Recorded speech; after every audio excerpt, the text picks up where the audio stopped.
Hi, good morning മക്കളെ. അപ്പോൾ നമ്മൾ കഴിഞ്ഞ ക്ലാസ്സിൽ കുറച്ച് അക്ഷരങ്ങൾ പഠിച്ചു അല്ലേ? സ്വരാക്ഷരങ്ങൾ ഏതൊക്കെയായിരുന്നു പഠിച്ചത്? ആ, ആ, ഇ, ഈ, ഉ, ഊ അല്ലേ? ഈ 6 അക്ഷരം നമ്മൾ കഴിഞ്ഞ ക്ലാസ്സിൽ പഠിച്ചത്. എല്ലാവരും എഴുതി നോക്കിയോ? എല്ലാവരും? എഴുതി നോക്കിയാൽ മാത്രമേ അത് പഠിക്കുകയും വേണം. എന്നാൽ മാത്രമേ നമുക്ക് സ്കൂൾ തുറന്ന് വരുമ്പോഴേക്കും അതൊക്കെ പെട്ടെന്നൊക്കെ ടീച്ചർ പറയുമ്പോൾ നിങ്ങൾക്ക് സ്വയം തന്നെ എഴുതാൻ പറ്റും. അപ്പോൾ ഒന്ന് എഴുതി പഠിക്കുക തന്നെ ചെയ്യണം. ഇനി നമുക്ക് ബാക്കി അടുത്ത അക്ഷരത്തിലേക്ക് കടക്കാം. സ്വരാക്ഷരം നമ്മൾ ഊ വരെയാണ് അന്ന് എടുത്തത്. അതിന് ശേഷം ഉള്ള അക്ഷരം ഏതാ? മലയാളത്തിൽ ഏതാ? ഊ കഴിഞ്ഞാൽ റ് അല്ലേ? അപ്പോൾ ഊ കഴിഞ്ഞാലുള്ള അടുത്ത അക്ഷരം റ് ആണ്. ആ ടീച്ചർ ഒന്ന് എഴുതി കാണിച്ചാൽ എല്ലാവരും ഇങ്ങോട്ടേക്ക് നോക്കും. ഇങ്ങനെ വന്നു, ഇങ്ങനെ, ഇങ്ങനെ, ഇങ്ങനെ വന്നു, വരാം. കണ്ടോ? ഒന്നുകൂടി നോക്കിയേ. ഇങ്ങനെ, പിന്നെ ഇങ്ങനെ, ഇങ്ങനെ, ഇവിടുന്ന് നേരെ മുകളിലോട്ട് പോയി താഴ്ത്തി മുകളിൽ വരാം. റെഡിയല്ലേ? ഒന്നുകൂടി നോക്കിയേ. ഇങ്ങനെ വരച്ചു, ഇങ്ങനെ വന്നു, ഇങ്ങനെ, അവിടുന്ന് ഇങ്ങനെ ചൊറച്ചു വന്നു, ഇങ്ങനെ വരച്ച എല്ലാരും എഴുതി നോക്കണേ. അപ്പൊ റ് എന്നുള്ള അക്ഷരം കണ്ടോ നിങ്ങള്? ഋസേ ഒരു എക്സാമ്പിൾ ടീച്ചർ പറയാം. ഋഷി കണ്ടോ? ഋസേ ഋഷി. ഓക്കെ, ഇനി അടുത്ത റ് കഴിഞ്ഞാൽ അടുത്ത അക്ഷരം ഏതാ?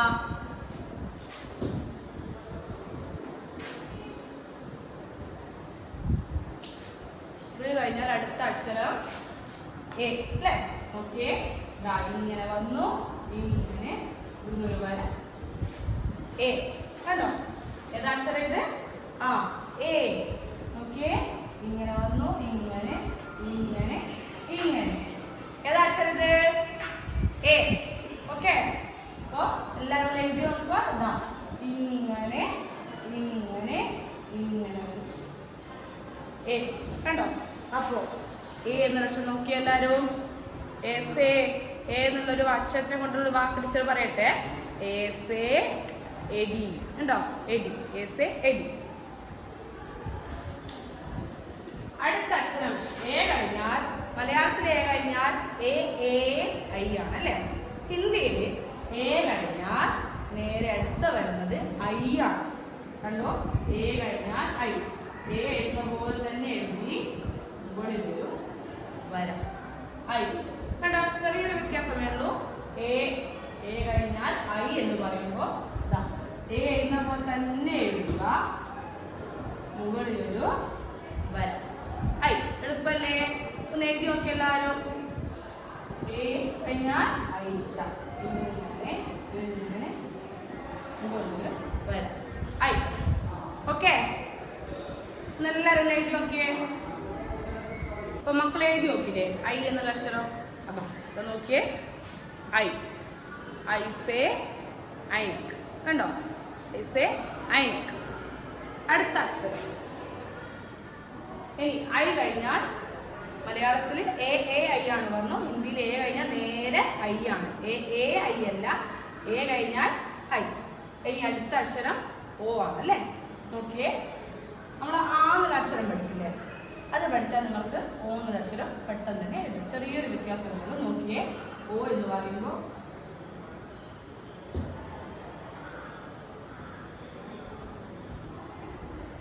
കണ്ടോ? ഏതാക്ഷരം? ഓ. നോക്കിയേ,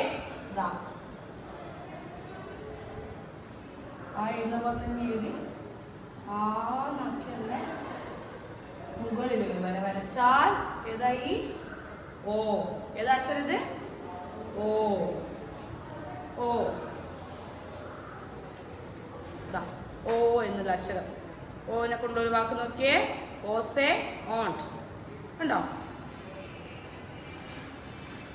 ഇനി ഓ കഴിഞ്ഞാൽ മലയാളത്തിൽ നമ്മൾ ഓ പഠിച്ചു കഴിഞ്ഞാൽ ഓ ഔ ആണ്.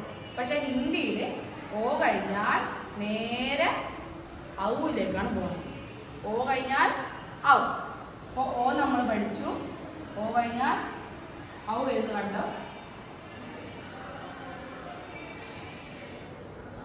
നമ്മള് ഓ എഴുതിയില്ലേ ഇല്ലേ, അതിൻ്റെ കൂടെ ഒരു വര. അപ്പൊ മുകളിൽ 2 വര വരച്ചാൽ എന്തായി? ഔ. ഇത് ഓ എന്ന് പറഞ്ഞേ, ഓ. ഇതോ ഔ. ഒന്ന് നോക്കിയാൽ പിക്ചർ കാണിച്ചു തരാം.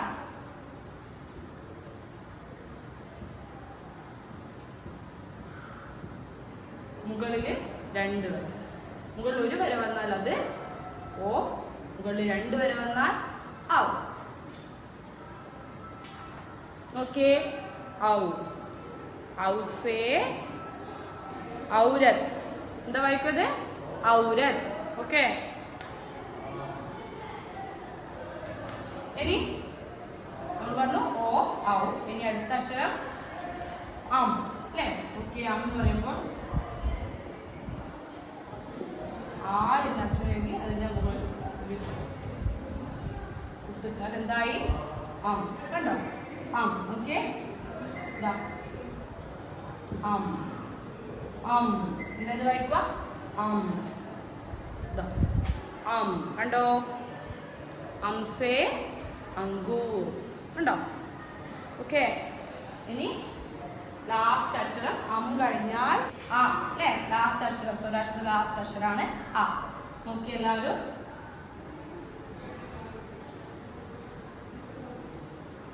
സൈഡില് 2 കുത്ത്. ഏത് അക്ഷരം ഇത്? ആ. നമ്മൾ നോക്കിയേ.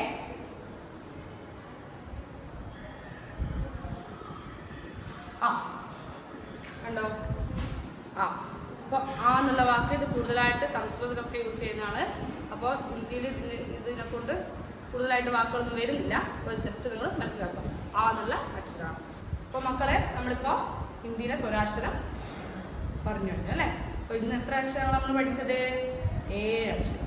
അപ്പോൾ ഒന്ന് ടീച്ചർ എഴുതി തരാം, എല്ലാവരും നോക്കുക. അപ്പോൾ ആദ്യം പഠിച്ചത് ഏത് അക്ഷരം? റ്. ഓക്കെ.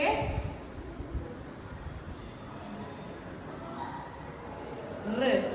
അടുത്തത് എ അല്ലേ. എ. അടുത്തത് ആ ഐ.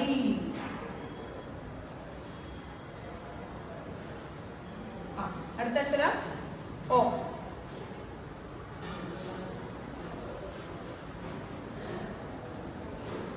അടുത്തത് ഔ.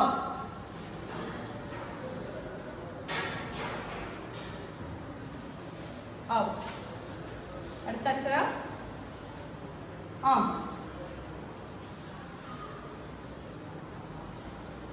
ലാസ്റ്റ് അക്ഷരം ആ.